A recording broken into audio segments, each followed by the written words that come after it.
There is a stone. It fits comfortably in one hand. Nothing about it suggests power.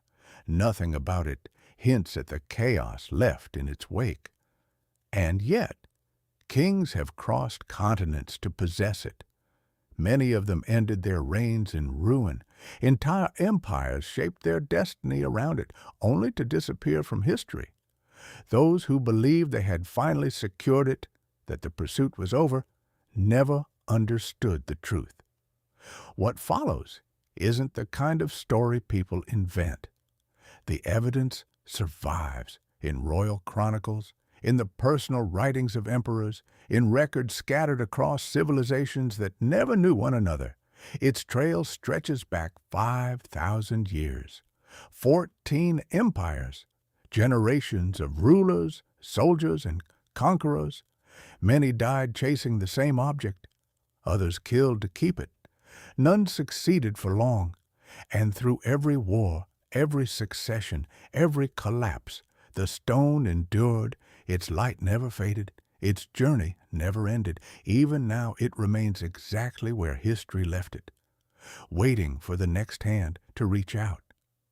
Before crowns, dynasties, or imperial borders existed, the land of Golconda was already keeping its secrets. An ancient region in India. Today, it lies within Telangana. For centuries, its soil drew miners underground into tunnels lit only by flickering oil lamps. They descended day after day, searching through darkness for whatever treasures the earth chose to reveal.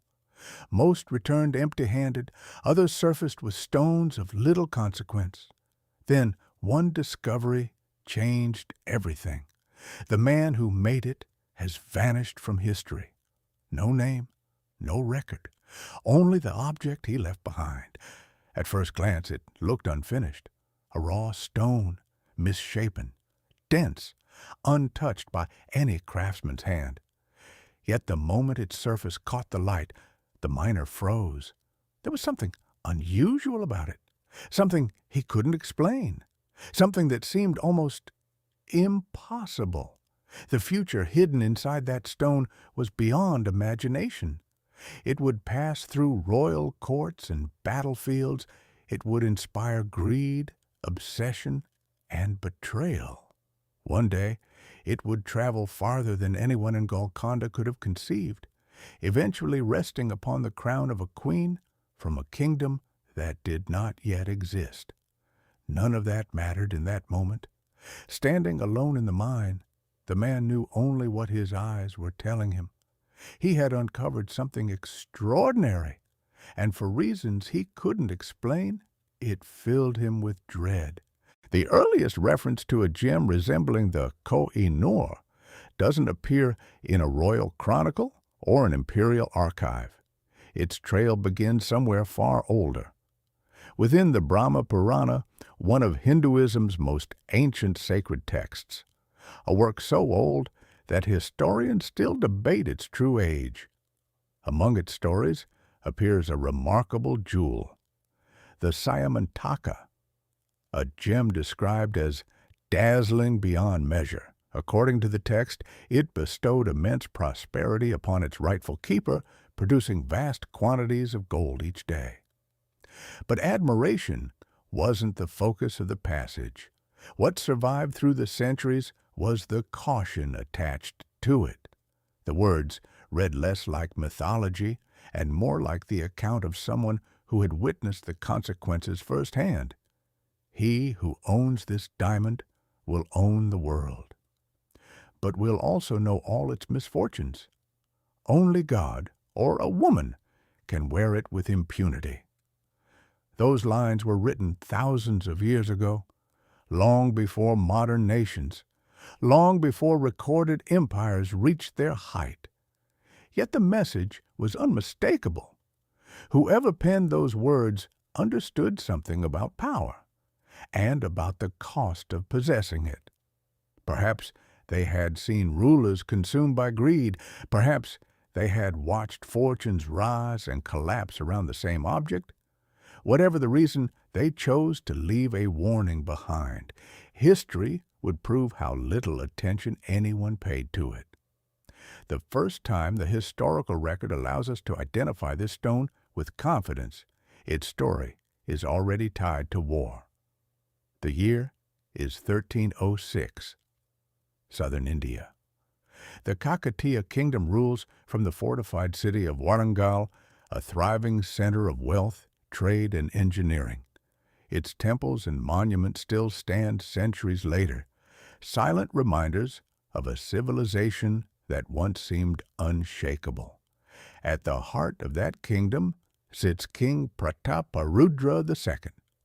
Among the treasures in his possession is an extraordinary diamond, rough and untouched by any cutter's hand, yet remarkable enough to command attention the moment it catches the light. Stories begin to grow around it. Soldiers see it as a symbol of protection. Nobles treat it as a sign of divine favor. Across the kingdom, many come to believe their prosperity is no accident. Voice darkens. Far to the north, none of that matters. The Khilji Sultanate has its own ambitions. Its most feared commander, Malik Kafur, marches toward Warangal with a clear objective: expand the empire and crush anyone standing in the way. The campaign is swift. The city's defenses fail. Its wealth is seized. Treasuries are emptied. Precious animals, royal possessions, and countless spoils of war begin the journey back to Delhi. Amid the confusion of conquest, one object changes owners. A diamond that had rested in Warangal now travels north, becoming part of a different empire's fortune. This is where the trail becomes impossible to ignore. The first documented ruler, the first recorded conquest, the first chapter written in blood, many more would follow. In 1526, a prince from Central Asia enters the Indian subcontinent with an army that, on paper, has no business changing history. His name is Zahir-ud-Din Muhammad. History remembers him by a different name, Babur. His ambition far exceeds the size of the force he commands. Yet, at the first battle of Panipat, ambition proves enough. Ibrahim Lodi is defeated. By sunset, the Delhi Sultanate, an institution that had dominated northern India for nearly 300 years, has effectively come to an end. A new empire is being born. Among the spoils of victory lies a treasury filled with everything a conqueror could hope to find: gold, silver, rare jewels collected across generations. But one object captures Babur's attention more than the rest: a diamond unlike any he has encountered before. Unlike many rulers of his age, Babur leaves behind something invaluable: his own voice. In the Baburnama, he records not only military campaigns and political events, but personal observations, doubts, and moments of wonder. Among those observations is a reference to an extraordinary diamond. Its value, he writes, was so immense that it could purchase enough food to feed the entire world for a day and a half. Coming from a man who had just conquered a kingdom, the statement carries weight. Even Babur seems astonished by what he is describing. At that moment, fortune appears firmly on his side. A dynasty has been founded. His enemies are defeated. The future stretches before him with limitless promise. Yet history rarely allows such moments to last. Only 4 years later, Babur is dead. He is 47 years old. Accounts from the period tell of a final act of devotion. His son, Humayun, falls gravely ill. Desperate to save him, Babur is said to have circled the young prince's bed, praying that the sickness be transferred to himself. Whether legend or fact, the outcome is undeniable. Humayun survives. Babur does not. The empire remains. The diamond remains. And both now belong to the next generation. The empire Babur left behind falls to his son, Humayun. By most accounts, He is thoughtful, educated, and deeply curious about the world. Astronomy fascinates him. So do literature and poetry. They are admirable qualities for a scholar, far less useful for a ruler inheriting one of the most contested thrones in Asia. The challenges arrive quickly. Less than a decade after becoming emperor, Humayun finds himself facing a rival of exceptional ability, Sher Shah Suri, an Afghan commander whose military instincts consistently outmatch his own. Defeat follows defeat. The Mughal Empire slips from his grasp. What had taken Babur years to build is lost with astonishing speed. Forced into exile, Humayun begins a journey few emperors could imagine. The deserts of Sindh, the harsh landscapes of Rajputana, years spent moving from one uncertain refuge to another. At times, survival depends not on armies or wealth, but on the goodwill of foreign rulers. Persia eventually offers sanctuary. There, the former emperor lives not as a conqueror, but as a guest in another monarch's court. For 15 years, the founder's son possesses a royal title and little else. Yet exile does not last forever. With Persian support and remarkable persistence, Humayun gradually rebuilds his fortunes. The throne is reclaimed. The Mughal banner rises once again over northern India. For a brief moment, it seems the story has come full circle. It ends in a way no one could have predicted. In 1556, only months after restoring his authority, Humayun suffers a fatal accident. According to the most widely accepted account, he falls while descending the stairs of his library. A ruler who survived wars, conspiracies, exile, and political collapse is brought down inside his own palace. History can be strangely indifferent. After years spent fighting to recover an empire, his final battle is not against an enemy army. It is against gravity, and gravity wins. The empire endures, the diamond remains. Its journey is far from over. 3 rulers inherit the empire after Humayun. Under their leadership, Mughal power reaches a scale few states in history have matched. The first is Akbar. For many historians, he remains the most accomplished ruler the subcontinent ever produced. His achievements extend far beyond conquest. Territories are unified. Institutions are strengthened. A system of administration emerges that will influence governments long after his death. More remarkably, Akbar embraces religious tolerance during an era when much of the world is tearing itself apart over matters of faith. His court becomes a center of culture, philosophy, architecture, and learning. Artists flourish. Trade expands. The empire enjoys a period of stability that later generations will remember as a golden age. Yet success offers no protection from the conflicts closest to home.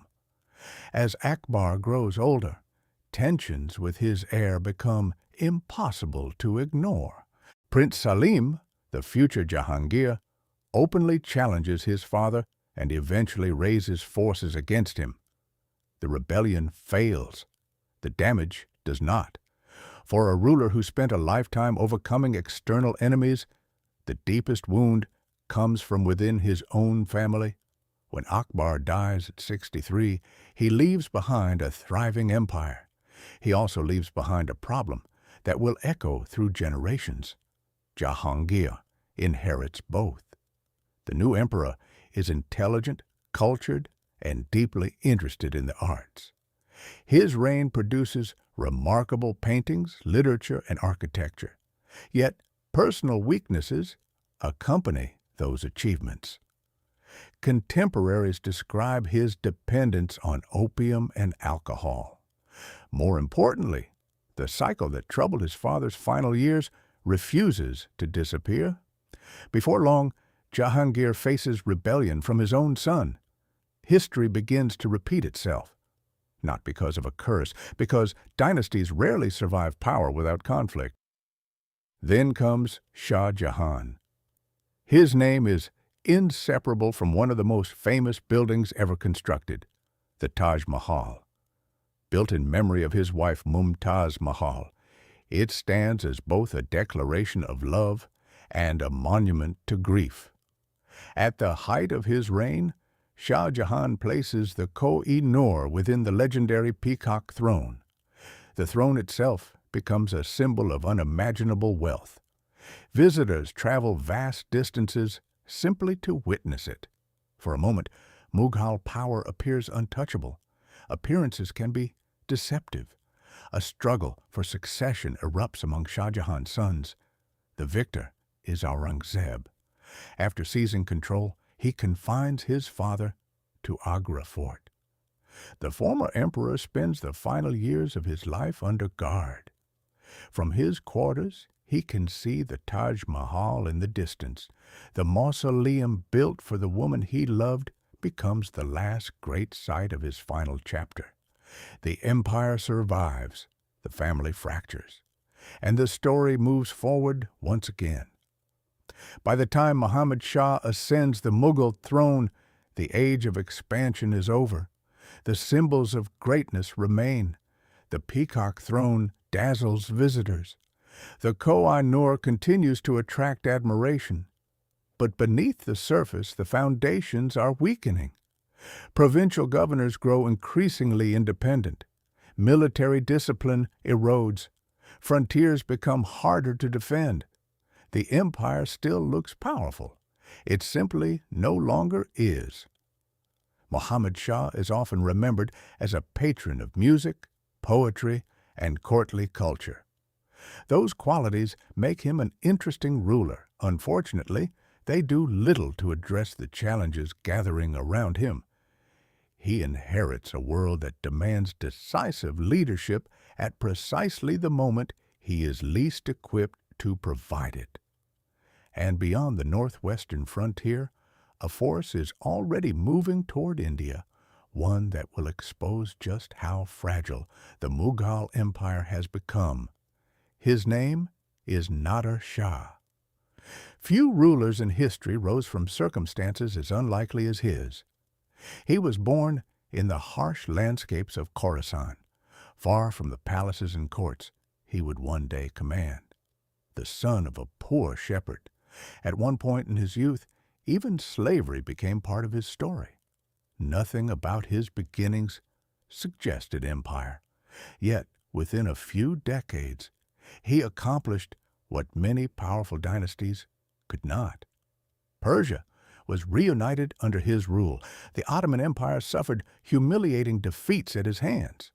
Military commanders across Asia spoke his name with a mixture of respect and apprehension. By the late 1730s, his army had become one of the most effective fighting forces in the world. When he turned his attention toward India in 1739, there was little standing in his way. What made Nader Shah so dangerous was not blind brutality.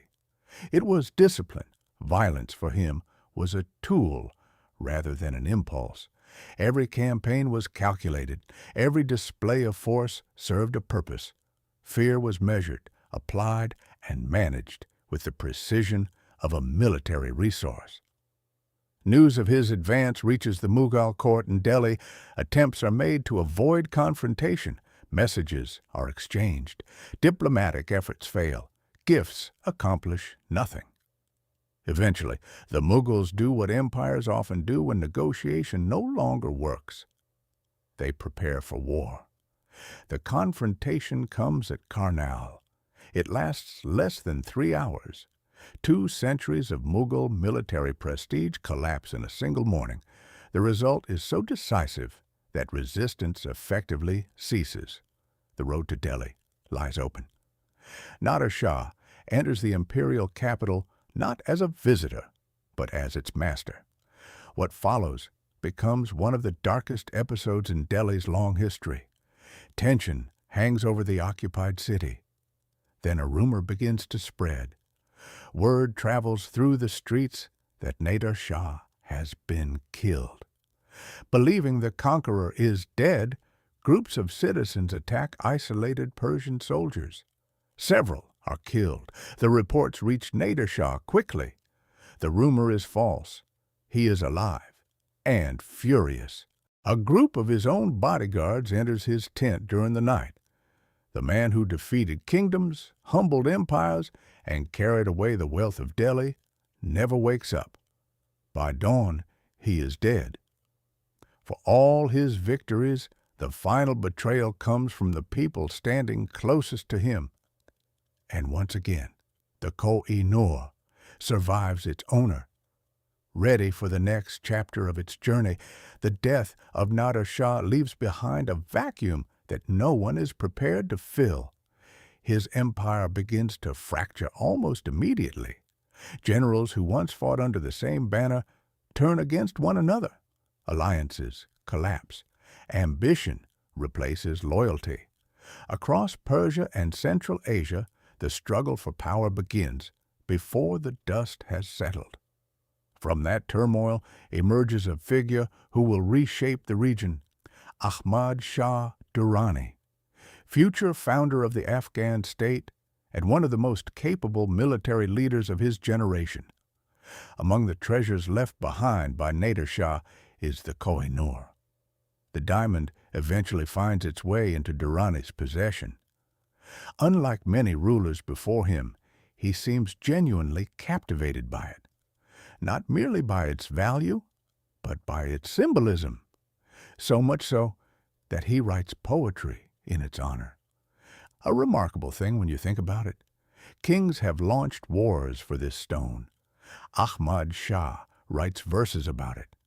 One of those verses compares the Koh-i-Noor to half the daily wealth of the world itself. An obvious exaggeration, yet it reveals something important. Even those who possessed the diamond struggled to describe it without slipping into myth.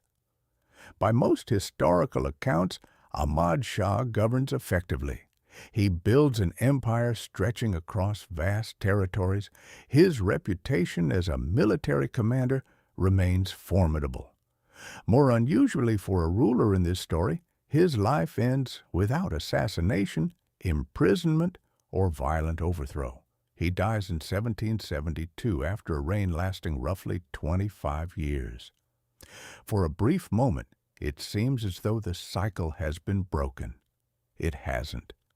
The stability Ahmad Shah created survives him for only a short time. What follows is a succession crisis so brutal that even experienced chroniclers struggle to keep track of the rival claimants. Brothers turn against brothers. Sons challenge fathers. Loyalty becomes temporary. Power changes hands with alarming speed. And the diamond remains at the center of it all. Ahmad Shah's son, Timur Shah, succeeds him. His reign lasts 2 decades. Compared to what follows, those years appear almost peaceful. After his death, however, the struggle for succession explodes into open conflict. The Durrani Empire becomes a battlefield for rival branches of the same family. Zaman Shah rises to power first. For a time, he appears secure. Then his brother Mahmud moves against him. The challenge succeeds. Zaman is captured and blinded, a punishment designed not only to remove him from power, but to ensure he can never reclaim it. The throne changes hands. So does the Koh-i-Noor. Mahmud's victory proves temporary. Another brother, Shah Shuja, gathers support and eventually forces him from power. Once again, the crown changes owners. Once again, the diamond follows. No ruler seems capable of keeping either for long. Shah Shuja's downfall is perhaps the most brutal. Mahmud returns. The struggle begins anew. This time, Shuja is captured. Months of imprisonment and torture follow. His captors are not searching for territory. They are not negotiating for wealth. Their obsession is focused on a single object, the Koh-i-Noor. They know he still possesses it. They simply don't know where. Despite everything, Shah Shuja refuses to reveal its location. The pressure intensifies, the suffering continues, yet the secret remains his. Eventually, an opportunity presents itself. He escapes captivity and disappears. By then, almost everything else has been lost. His kingdom, his influence, his army, his treasury, the foundations of power have vanished. But one possession survives the collapse. Somewhere on his person, hidden from enemies and allies alike, remains the diamond that has already outlived kings, conquerors, and dynasties. For the moment, it is the only thing he has left, and soon it will become the key to his survival. Shah Shuja arrives in Punjab carrying little more than his title, his memories, and a secret that powerful men have spent years trying to uncover. The kingdom he once ruled is gone. His allies have vanished. His future depends entirely on the goodwill of another ruler. That ruler is Maharaja Ranjit Singh, known throughout the region as the Lion of Punjab. Their first meetings are cordial. Ranjit Singh offers protection, a residence, the dignity normally reserved for a fellow monarch. To an outsider, it appears to be an act of generosity. In reality, both men understand that a negotiation has already begun. At first, the subject is approached indirectly. Later, with increasing clarity. Eventually, there is no need to pretend. The conversation revolves around a single object, the Koh-i-Noor. Shah Shuja knows exactly why he is being treated so well. His host knows exactly what his guest possesses. Neither man is under any illusion. Months pass before an agreement is reached. No soldier sees the diamond. No vault is broken open.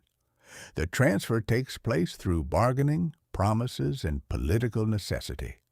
In exchange for support in recovering his throne, Shah Shuja finally relinquishes the stone. The Koh-i-Noor passes into Sikh hands. The promised restoration never truly materializes. Afghanistan remains beyond his grasp. The years that follow are spent under varying degrees of supervision, comfort, and dependence. By 1842, his story comes to a violent end. The men responsible are not foreign conquerors. They are fellow Afghans. The diamond remains in Punjab. And for the first time in centuries, it belongs to a ruler capable of matching its reputation. Before we continue, Ranjit Singh deserves more than a passing mention. Most of the figures in this story inherit kingdoms. Some conquer them. A few lose them. Ranjit Singh builds his almost from nothing. He enters the world in 1780, at a time when Punjab is fragmented and unstable. Afghan invasions threaten from one direction. The remnants of Mughal authority linger from another. Across the region, Sikh factions compete for influence and territory. Nothing about the political landscape suggests unity. Smallpox leaves its mark early. The disease takes the sight from one eye and scars his face permanently. Physical appearance, however, proves irrelevant. What he lacks in stature, he more than compensates for in judgment, ambition, and political skill. Before reaching his 21st birthday, Lahore is under his control. Not through overwhelming force, not through a spectacular battle. Through negotiation, alliances, and an understanding of power that many older rulers never achieve. Over the following decades, Punjab is transformed. A modern army emerges. European officers help train troops. Artillery is expanded. Discipline improves. The result is a military force capable of standing against powers that routinely overwhelm neighboring states. Even the British Empire treats Punjab with caution.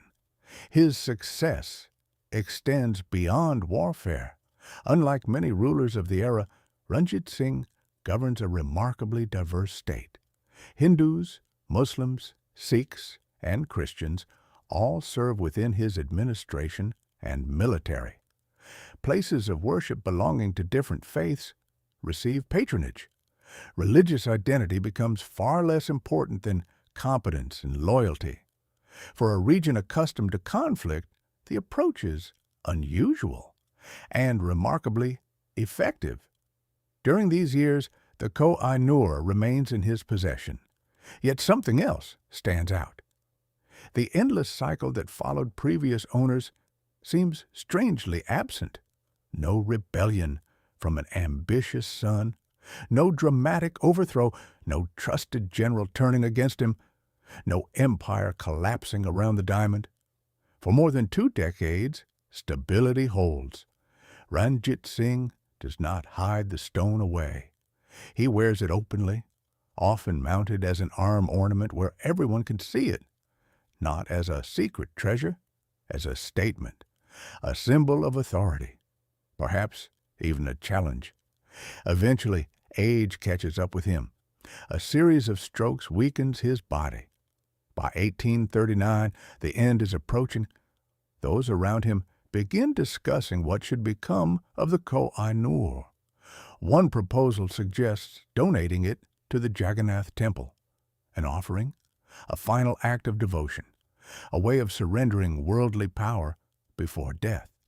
Accounts differ on exactly what happened next, but one detail remains memorable. The donation never takes place. Whether through hesitation, circumstance, or the wishes of those around him, the diamond stays where it has always been, inside the royal treasury. When Ranjit Singh dies at 58, Punjab loses the figure who held its competing forces together. For a brief period, he had achieved something few rulers in this story managed: lasting stability. And almost immediately after his death, the structure he built begins to crack. Not because of the diamond, not because of fate, because exceptional leaders are often followed by ordinary ones, and ordinary rulers rarely inherit extraordinary times. The death of Ranjit Singh exposes a problem that had been hidden for years. The empire was strong. Its institutions were not. Too much depended on a single man. Once that man was gone, the struggle for power began almost immediately. Successors rise and fall with astonishing speed. Karak Singh inherits the throne, but never truly controls it. Court factions compete for influence. Within a year, he is dead. His son, now Nihal Singh, appears poised to restore stability. Instead, tragedy strikes on the very day of his father's funeral. A stone archway collapses as the procession returns. The young ruler suffers fatal injuries. Questions linger. Rumors spread. Definitive answers never arrive. The cycle continues. Sher Singh eventually secures power, only to be assassinated years later. The men responsible do not survive long enough to enjoy their success. Violence consumes victims and perpetrators alike.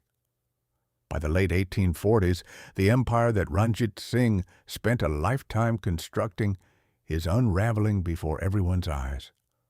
What took decades to build is dismantled in little more than a decade. Across the Sutlej River, British officials watch events unfold with growing interest. They do not need to intervene immediately. Time is already working in their favor. The instability they had anticipated for years is finally arriving. The first confrontation comes in 1845, the First Anglo-Sikh War. The British emerge victorious, but Punjab survives. Territory changes hands. Political influence shifts. Yet the Sikh state remains intact. For the moment, 3 years later, war returns. This time, the The outcome is decisive. The Second Anglo-Sikh War ends any realistic hope of independence. British forces take control of Punjab. The empire founded by Ranjit Singh disappears from the political map.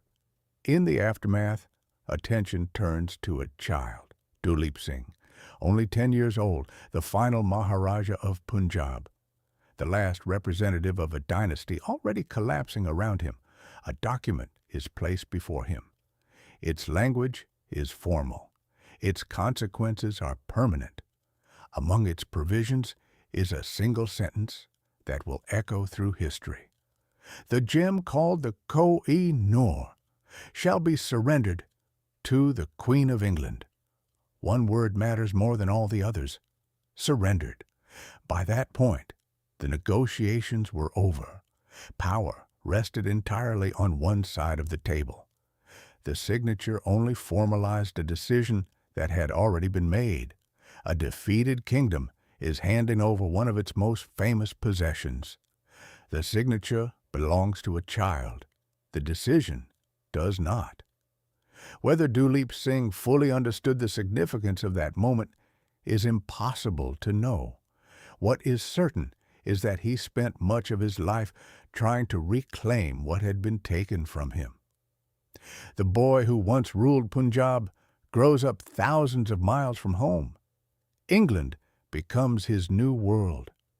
He receives an aristocratic education, adopts British customs, converts to Christianity, and enters the social circles of the empire that conquered his kingdom. Queen Victoria takes a particular interest in him. To many observers, he appears to be adapting remarkably well. A prince transformed into an English gentleman. Material comfort is never in short supply. Estates are provided, income is guaranteed, doors remain open in elite society. Yet none of it changes a basic reality.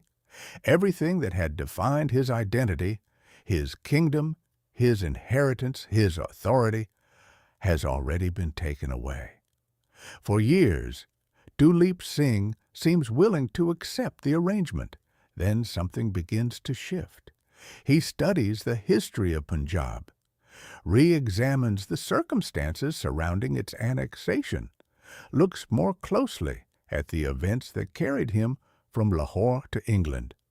The older he becomes, the less satisfied he is with the official version of his own life. Eventually, he returns to Sikhism, publicly rejects the role that Britain had created for him, attempts to build international support against British rule, writes letters, speaks openly, demands recognition of what he believes was stolen from him, including the Koh-i-Noor. The British government responds with indifference. Support is withdrawn. Financial pressure follows. Requests to return permanently to India are denied. One by one, the remaining options disappear. Duleep Singh dies in Paris in 1893, 54 years old. He dies in Paris in 1893. A former king living in exile, the Punjab of his childhood is far away. The empire his father inherited is gone, and the return he spent years dreaming about never comes. The Koh-i-Noor remains in Britain, and despite decades of demands, petitions, and political change, it does not make the journey home with him. The Koh-i-Noor arrives in Britain in 1850. Even its journey across the sea seems determined to attract stories. The diamond travels aboard the HMS Medea, a voyage marked by severe storms in the Atlantic. Disease spreads among those on board. Elsewhere in the convoy, ships are lost to the sea. For believers in the legend, these details become part of the diamond's growing mythology. For skeptics, they remain unfortunate coincidences. Either way, the stories endure. When the stone finally reaches London, it is presented to Queen Victoria. The ceremony reflects the confidence of an empire at its height. Politicians, aristocrats, and military leaders gather to witness the arrival of one of the world's most famous treasures. The reaction, however, is not quite what many expected. Victoria is unimpressed. The diamond's appearance fails to match its reputation. Compared to the brilliant cuts fashionable in Europe, the Koh-i-Noor appears muted. Its surface reflects light differently. Its beauty is historical rather than theatrical. Prince Albert believes the problem can be solved. A team of renowned Dutch craftsmen is brought in to reshape the stone. The process is delicate, expensive, irreversible. When the work is complete, the diamond has lost nearly half its original weight. What remains is more brilliant by Victorian standards. What disappears can never be recovered. Generations had carried this stone across continents. It survived wars, dynastic collapses, invasions, and revolutions. Yet a significant part of it vanishes, not on a battlefield, but inside a workshop. Not through conquest, through redesign. Victoria eventually wears the diamond as a brooch. Despite its fame, there is little evidence she ever developed a particular attachment to it. The Koh-i-Noor had spent centuries serving as a symbol of kingship in Asia. In Britain, it becomes something different. An imperial trophy, a possession, a reminder of how far the empire's reach now extends. Thousands of years earlier, a warning had appeared in one of the legends associated with the stone. Only God or a woman can wear it with impunity. Whether prophecy, coincidence, or later interpretation depends entirely on who is telling the story. Queen Victoria wears the Koh-i-Noor and dies after a long reign at the age of 81. The diamond then passes into the possession of the next generation of the royal family. King Edward VII inherits the crown. His reign lasts only a few years before illness claims his life. That alone proves nothing. History is full of short reigns and unexpected deaths, yet the old stories refuse to disappear. Over time, a quiet tradition begins to emerge. Rather than being worn by reigning kings, the Koh-i-Noor becomes associated with royal women. Queen Alexandra, later Queen Mary, then Queen Elizabeth, the Queen Mother. Each becomes a custodian of the diamond in her own era.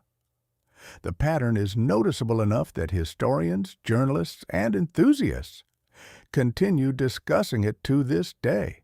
When King Charles III is crowned in 2023, the Koh-i-Noor is absent from the coronation regalia used by Queen Camilla. The decision is widely interpreted as an effort to avoid diplomatic controversy surrounding the diamond's ownership. Even now, nearly 2 centuries after arriving in Britain, the stone remains politically sensitive. Its history is still being debated. Its future is still contested. Perhaps that is the most remarkable part of the story. Empires that once seemed permanent have vanished. Dynasties have risen and fallen. Entire nations have appeared where none existed before.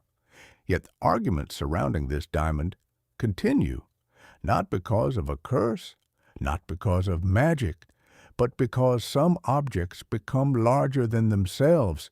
The Koh-i-Noor stopped being a jewel a very long time ago. It became a symbol, and symbols have a way of surviving long after the people who fight over them are gone.